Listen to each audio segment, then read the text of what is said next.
My name is Anirban. I am a trained historian, columnist, and teacher. Join me to explore the past and many other questions attached to it. HistoryChatter believes diversity is not difference, and that difference does not produce inferiority or superiority.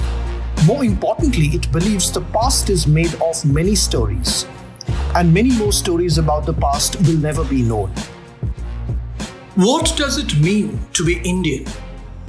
Long years ago, we made a tryst with destiny, said Nehru, on the midnight of 15th of August 1947. Who made the tryst? What kind of tryst? What sort of destiny was he talking about? These are not easy questions to answer, and I do not propose to answer them right now. I take up a simple and straightforward question instead. What does it mean to be an Indian? By the time I conclude, it will hopefully begin to appear more diverse than you had initially thought. Let us suspend that question for the moment. Let us stay with the Independence Day for a few moments yet. Here are two indisputable facts. India did not become a sovereign republic on 15th August 1947. Let me repeat. India did not become a sovereign country on that day. Lawyer Avinav Chandrachud writes in his book Republic of Rhetoric that India did not fully discard its colonial yoke on the 15th of August 1947. It was a British dominion between August 1947 and January 1950. During this time, the Supreme Court was yet to be born. The highest court of the land was called the Federal Court. Cases decided there could still be appealed to the Privy Council in London. India became fully independent only on January 26, 1950, when the Constitution came into force. Second, 10 to 20 million Indians did not know whether their home fell in India or Pakistan on that day. Radcliffe Commission, or the body which had the responsibility to settle the boundaries of India and Pakistan, was not yet ready. It released the final maps on 17th of August. There's much more. Here, I wish to ask a large question. What does it mean to be an Indian? How does that word make sense? What does it mean to be an Indian? It would seem to be an easy question. Trust me, it is not.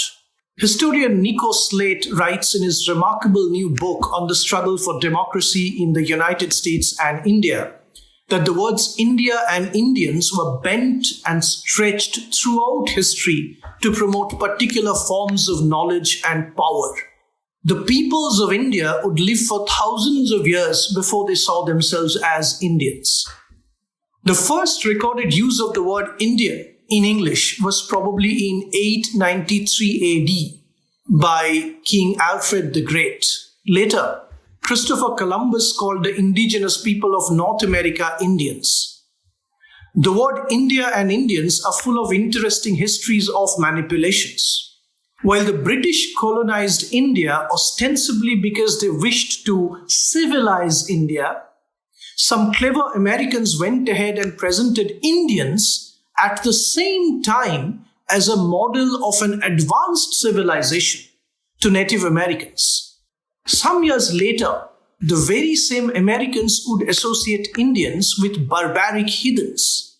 In fact, in the 19th century, the Americans preferred the word Hindu for the people of all India. It was a convenient choice to avoid the confusion between Native Americans and Indians. By then, India had become an utterly uncivilized country to the Americans. The word continued to create confusions yet. Take, for instance, a court case in 1854. There was a law in California that, quote, black, mulattoes, and Indians, unquote, could not testify against whites. The court had now to decide whether a man of Chinese descent could be defined as Indian. since there was nothing in the law about whether the Chinese could testify against whites or not. The court boldly declared that the term Indian described not only Native Americans, but also, quote, the whole of Mongolian race, unquote. To be sure, the court was looking only to disallow the Chinese witness from testifying. In the same judgment, the court ruled the Chinese could be black too. This sort of contradiction informed other uses of the word Indian too. By the time Pandita Ramabai visited America in 1886, we'll hopefully have a separate episode on this great Indian woman.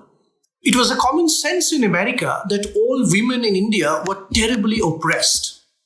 She herself spoke passionately about the plight of child widows in India. Yet, her eloquence also appeared to disprove the general assumption that all Indian women were oppressed or docile. While she did notice how white Americans tricked and robbed Native Americans, she still saw the American Indians as essentially innocent savages. It is interesting to see an enlightened Indian woman seeing Indians as savages. She was not alone. Indians who would travel to the US in the 19th or early 20th century would often be told that their people were savages. In order to counter that charge, they would in turn speak of Native Americans as the real savages. Pratap Chandra Muzumdar, a Brahmo who traveled to the famous Parliament of Religions in Chicago in 1893, faced a similar experience and responded exactly as Ramabai did. As a matter of fact, the connections between the American Indians and subcontinental Indians were in reality almost always born out of misunderstanding or misconnections. Slate writes an interesting sentence in this context, and I quote, Indians were compared and contrasted in order to defend conceptions of liberty and democracy from which Indians were constantly excluded. It is a brilliant sentence. It was applicable to both Indians in different contexts. Slate calls it the problem of two Indians.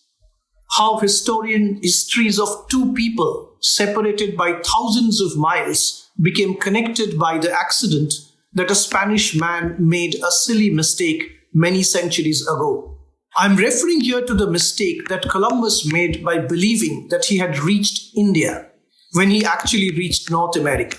And yet, this connection subsequently did acquire an order of reality. Slate offers a way of making a genuine political connection between the two as well. He calls it colored unity, meaning a solidarity among the non-white people against white supremacy. This is clear in the thought of Mohandas Gandhi as well. Gandhi never visited America, but his understanding of the American Indians was insightful. Gandhi addressed them as Red Indians, of course. By 1903, when Gandhi had been writing, the world was increasingly coming to be color-coded. Gandhi would later write that he fought for the freedom of all colored people everywhere. Effectively, he was opposing the racist imperialism that oppressed both kinds of Indians. Lala Lajpat Rai, who had visited America and later published a book on his experiences there, wrote about how in case of American Indians, the question of race directly mapped onto color. He wrote of American Indians as, quote, savages of a reddish skin, unquote, but rejected white supremacy and tracked the injustices of European imperialism to the conquests of Columbus. He wrote of how the white man treated the Red Indians with treachery and cruelty. This contrast of whiteness and redness was constructed and contested, but it also shaped the lives of Indians in both India and America. For instance, an Indian named Bikaji Balsara applied for American citizenship in 1906. Naturalization at the time was limited to whites and those of African descent. Balsara's case depended on whether the American government would concede his claims to whiteness. In the judgment, the court distinguished between white race on the one hand and, quote, black, red, yellow, or brown races on the other. Ironically, the court accepted Balsara's case, found that he belonged to the white race, and affirmed his citizenship. American Indians were red, but Indian Indians were white. He was carefully distinguished as a Parsi, as distinct from the Hindus as the English who dwelt in India. The Parsis and the English were carefully separated from the average ordinary Indians. The Parsis were understood to be, quote, well-to-do persons, principally engaged in commerce, unquote. Yet, some Americans continued to use the word Hindu for all Indians.